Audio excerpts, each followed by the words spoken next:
আল্লাহ তাআলা আনহু বলেন, রাসূল সাল্লাল্লাহু আলাইহি ওয়াসাল্লাম বলেছেন, বাল্লিগু আন্নী ওয়ালা আয়া, পৃথিবীর মানুষ, তোমাদের যদি আমার একটি বাক্য জানা থাকে তাহলে আরেকজনকে বলে দাও। একটি বাক্য, আমার একটি কথা যদি জানা থাকে আরেকজনকে বলে দাও। এই বাক্যের সারমর্ম আপনাদের আমি কি দিয়ে বুঝাই? আল্লাহ রাসূলের জীবনের একটি কথা জানে না এমন মুসলিম কে আছে? জানে, নিজেই পালন করে না, আরেকজনকে বলবে কি? মুসলিম কি জানে না যে দাড়ি চাঁচা যাবে না? মুসলিম নারী কি জানে না যে বেপরদায় চলা যাবে না? শয়তানের অনুসরণ করে মুসলিম পুরুষ নারী।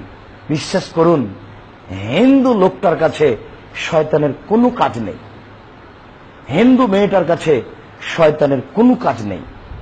একটা হিন্দু লোককে শয়তান বলতে যাবে না, ঝামেলা ছাড়ো তো, নামাজ পড়ো না, ঝামেলা ছাড়ো, ওইসব এখন নামাজ পড়তে যায় না। এই কাজটা কি করতে যাবে ইবলিস একটা হিন্দু মানুষের কাছে? এটা তো প্রয়োজন নাই। কোন মহিলাকে কি বলবে একটা হিন্দু মহিলাকে যে পর্দা করো না? কেননা ইবলিস খুব ভালোভাবে জানে, 14 ইলমের পণ্ডিত ইবলিস, ও খুব ভালোভাবে জানে যে লা ইলাহা ইল্লাল্লাহ ছাড়া জান্নাত হয় না, মুহাম্মদ সাল্লাল্লাহু আলাইহি সাল্লামের স্বীকৃতিটা ছাড়া জান্নাত হয় না, আল্লাহকে এক বলে স্বীকৃতি দেওয়া ছাড়া জান্নাত হয় না। যখনই মানুষ বলেছে আমি সাক্ষ্য দিচ্ছি আল্লাহ ব্যতীত কোনো মাবুদ নাই, আমি সাক্ষ্য দিচ্ছি মুহাম্মদ আল্লাহ রাসূল, তখন ইবলিস বলছে এবার কাজ হয়েছে। আচ্ছা দেখা যাক একে কেমনে এখান থেকে টেনে আনা যাবে। ওই লোকটার কাছে কোনো কাজ নাই, ও খুব ভালোভাবে জানে, ওই 14 ইলমের পড়া, যে ইহুদি খ্রিস্টান হিন্দু জাহান্নামে যাবে, ওদের কিছু বলা লাগবে না। এই তো মুসলিম নিয়ে আমি বিপদে, আমি জাহান্নামে যাব ইবলিস, আর এরা সব জান্নাতে সুখ ভোগ করবে, আমি সহজে ছেড়ে দেবো? ও আল্লাহর কাছে ওয়াদা করেছে যে আমি ওর শেষ পর্যন্ত দেখে ছেড়ে দেবো কি করে জান্নাতে যাই। তখন আল্লাহ তাআলা বলেছেন, আচ্ছা ঠিক আছে, তুমি তোমার চেষ্টা চালিয়ে যাও, আমার কিছু খাস বান্দা আছে, তোমার মতো ইবলিস কিছু করতে পারবে না। তবে আল্লাহ এই কথা বললেন না যে তুমি তার কাছে যেতেই পারবে না। দিন রাত ইবলিস লেগে আছে।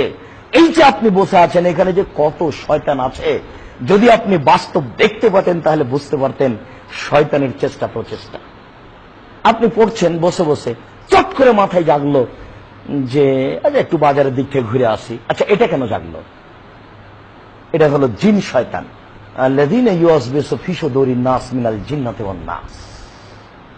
শয়তান ওই যে মানুষের অন্তরে কুমন্ত্রণা দেয়, মানুষের অন্তরে কুমন্ত্রণা দেয়, ও মানুষ শয়তান, ও জিন শয়তান, ও মানুষ শয়তান, ও জিন শয়তান। আপনি বসেই ছিলেন, ঘরে পড়ছিলেন, চট করে মনে হলো যে একটু টিভিটা চালু করি। টিভিটা চালু করার পরে মনটা বলছে যে একটু ইন্ডিয়া চলে যাই। আচ্ছা এটা কেন? এটা কে কে আপনাকে বলল? এ হলো জিন শয়তান।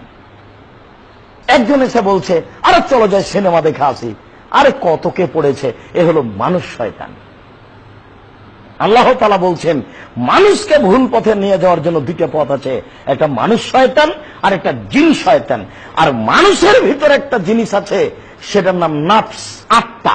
ও আবার সব সময়ই বলে যে তুমি পাপ করো, তুমি পাপ করো, তুমি পাপ করো। ইন্নান নাফসালা আমারাতু বিসসুইয়ে, সর্বদা আত্মা মানুষকে বলে পাপ করো, অথচ ওই আত্মা মানুষের ভিতরই আছে। বলেন তো মানুষ কেমনে বাঁচে? মানুষের ভিতরে আবার একটা জিনিস আছে আকল, বিবেক। বারবার বলে ছি ছি ছি, না না এটা ঠিক নয়। বিবেক, না ছি ছি এটা ঠিক নয়। বারবার দুইটা জিনিস সব সময় লড়াই করে।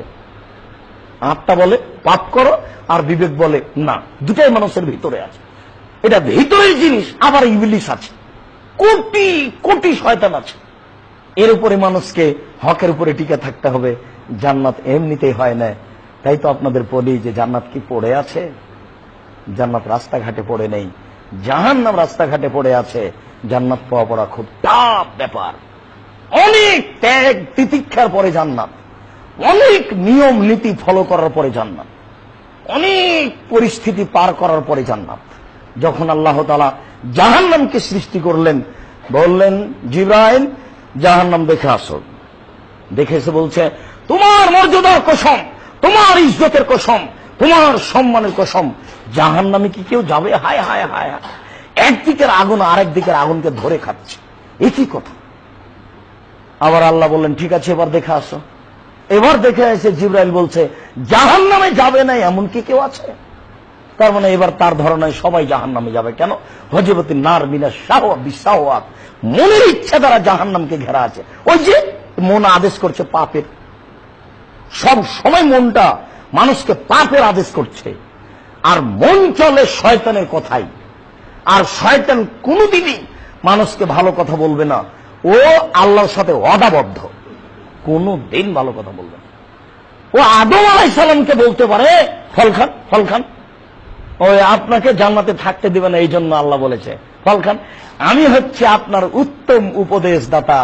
ও বলছে না খায়রুন নাসিহিন, আমি হচ্ছে আপনার জন্য উত্তম উপদেশদাতা। এখন আদম আলাইহিস সালাম তো ভাববেনি ব্যাপারটা কি, এই বাক্যে আবারই বলছে যে আমি ভালো মানুষ, আমি উত্তম উপদেশদাতা। তখন তো চিন্তা করবেনি, তখন দুজন মিলে ভাবাভাবি করছে কি করা যায়, হাওয়া কি করা যায়। তখন হয়তো হাওয়া বললেন ও তো উপদেশ দিচ্ছে, ভালোই একটা কাজ করাই হোক, যখন ও বলছে বারবার। এ দেখেন শয়তানের কত কৌশল।